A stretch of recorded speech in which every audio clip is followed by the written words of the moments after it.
Saba, Makiyah, Surah ke-34, 54 ayat. Dengan nama Allah yang Maha Pengasih lagi Maha Penyayang. Allah Maha Terpuji dan Maha Luas ilmunya. Segala puji bagi Allah yang memiliki segala yang di langit dan yang di bumi serta baginya segala puji di akhirat. Dialah yang Maha Bijaksana lagi Maha Teliti. Dia mengetahui apa yang masuk ke dalam bumi, apa yang keluar darinya, apa yang turun dari langit dan apa yang naik kepadanya. Dialah yang Maha Penyayang lagi Maha Pengampun. Keingkaran orang kafir terhadap hari kiamat dan balasannya. Orang-orang yang kufur berkata, hari kiamat itu tidak akan datang kepada kami.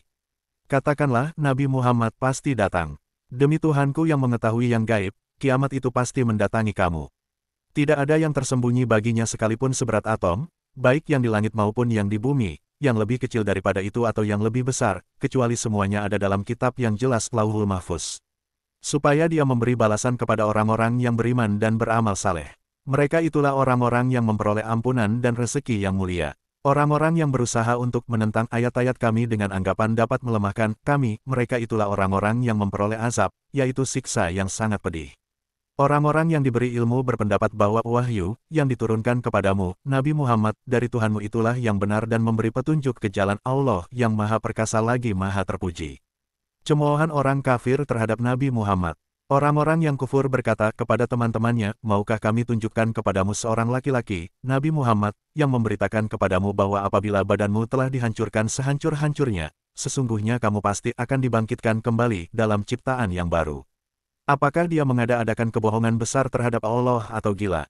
Tidak, tetapi orang-orang yang tidak beriman kepada akhirat itu dalam siksaan dan kesesatan yang jauh. Tidakkah mereka memperhatikan langit dan bumi yang ada di hadapan dan di belakang mereka? Jika menghendakinya, niscaya kami membenamkan mereka di bumi atau menjatuhkan kepingan-kepingan, benda-benda angkasa, dari langit di atas mereka. Sesungguhnya pada yang demikian itu benar-benar terdapat tanda kebesaran dan kekuasaan Allah, bagi setiap hamba yang kembali kepadanya. Karunia Allah kepada Nabi Daud.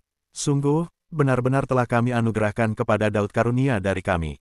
Kami berfirman, wahai gunung-gunung dan burung-burung, bertasbihlah berulang kali bersama Daud. Kami telah melunakkan besi untuknya.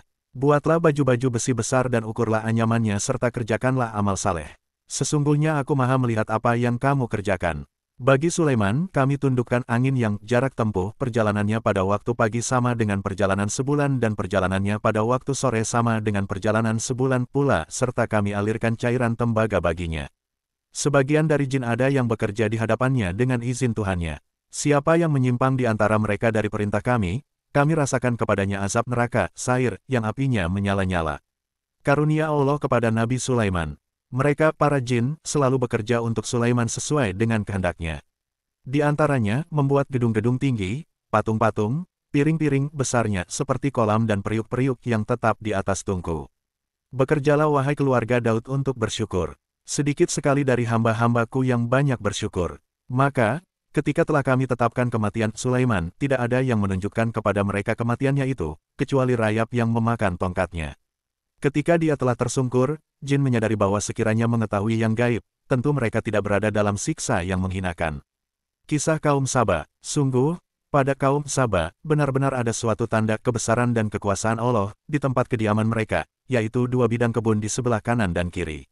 Kami berpesan kepada mereka, makanlah rezeki yang dianugerahkan Tuhanmu dan bersyukurlah kepadanya.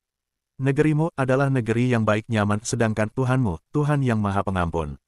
Akan tetapi, mereka berpaling sehingga kami datangkan kepada mereka banjir besar dan kami ganti kedua kebun mereka dengan 2 kebun yang ditumbuhi pohon-pohon, berbuah pahit, pohon asal sejenis cemara dan sedikit pohon sidir bidara.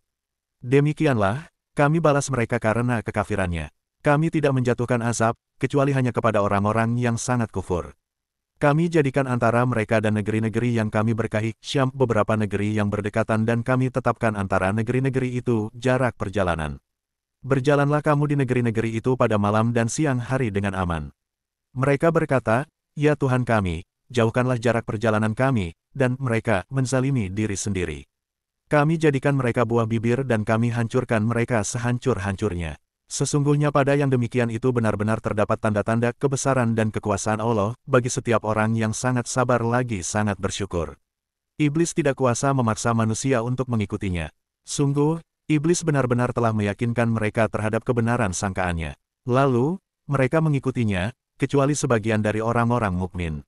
Tidak ada kekuasaan iblis terhadap mereka, kecuali agar kami dapat membedakan siapa yang beriman pada akhirat dan siapa yang ragu-ragu tentang akhirat itu. Tuhanmu Maha memelihara segala sesuatu. Segala sembahan selain Allah tidak punya kekuasaan apa-apa. Katakanlah, Nabi Muhammad, serulah mereka yang kamu anggap sebagai Tuhan selain Allah. Mereka tidak memiliki kekuasaan, seberat zarah pun di langit dan di bumi. Mereka juga sama sekali tidak mempunyai peran serta dalam penciptaan langit dan bumi dan tidak ada di antara mereka yang menjadi pembantu baginya. Tidaklah berguna syafaat pertolongan di sisinya, kecuali bagi orang yang diizinkannya sehingga apabila telah dihilangkan ketakutan dari hatinya, mereka berkata, apa yang difirmankan Tuhanmu? Mereka menjawab, kebenaran. Dialah yang maha tinggi lagi maha besar. Kelanjutan tantangan terhadap kaum musyrik. Katakanlah, Nabi Muhammad, siapakah yang menganugerahkan rezeki kepadamu dari langit dan bumi? Katakanlah, Allah. Sesungguhnya kami atau kamu orang-orang musyrik, benar-benar berada di dalam petunjuk atau dalam kesesatan yang nyata. Katakanlah, kamu tidak akan dimintai pertanggungjawaban atas apa yang kami kerjakan dan kami tidak akan dimintai pertanggungjawaban atas apa yang kamu kerjakan.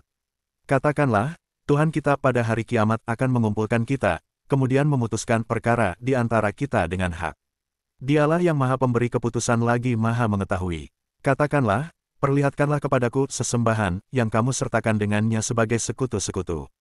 Tidaklah sama, akan tetapi, dialah Allah yang maha perkasa lagi maha bijaksana. Universalitas risalah Nabi Muhammad. Tidaklah kami mengutus engkau, Nabi Muhammad, kecuali kepada seluruh manusia sebagai pembawa berita gembira dan pemberi peringatan. Akan tetapi, kebanyakan manusia tidak mengetahuinya. Mereka berkata, kapankah datangnya janji ini jika kamu orang-orang benar? Katakanlah, Nabi Muhammad, bagimu ada hari yang telah dijanjikan, hari kiamat. Kamu tidak dapat meminta penundaan sesaat pun dan tidak pula percepatan. Orang-orang yang kufur berkata, kami tidak akan pernah beriman kepada Al-Quran ini dan tidak pula kepada kitab yang sebelumnya.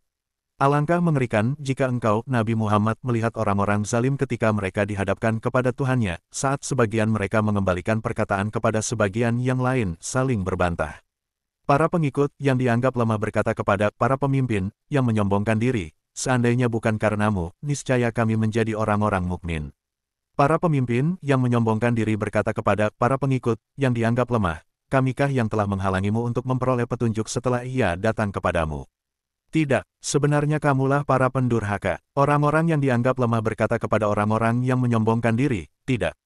Sebenarnya tipu dayamu pada waktu malam dan siang, yang menghalangi kami ketika kamu menyuruh kami agar kufur kepada Allah dan menjadikan tandingan-tandingan baginya. Kedua kelompok itu menyembunyikan penyesalan ketika melihat azab dan kami pasangkan belenggu di leher orang-orang yang kufur. Bukankah mereka tidak akan dibalas, melainkan sesuai dengan apa yang telah mereka kerjakan? Penentang Rasul pada umumnya berasal dari kalangan terpandang dan kaya.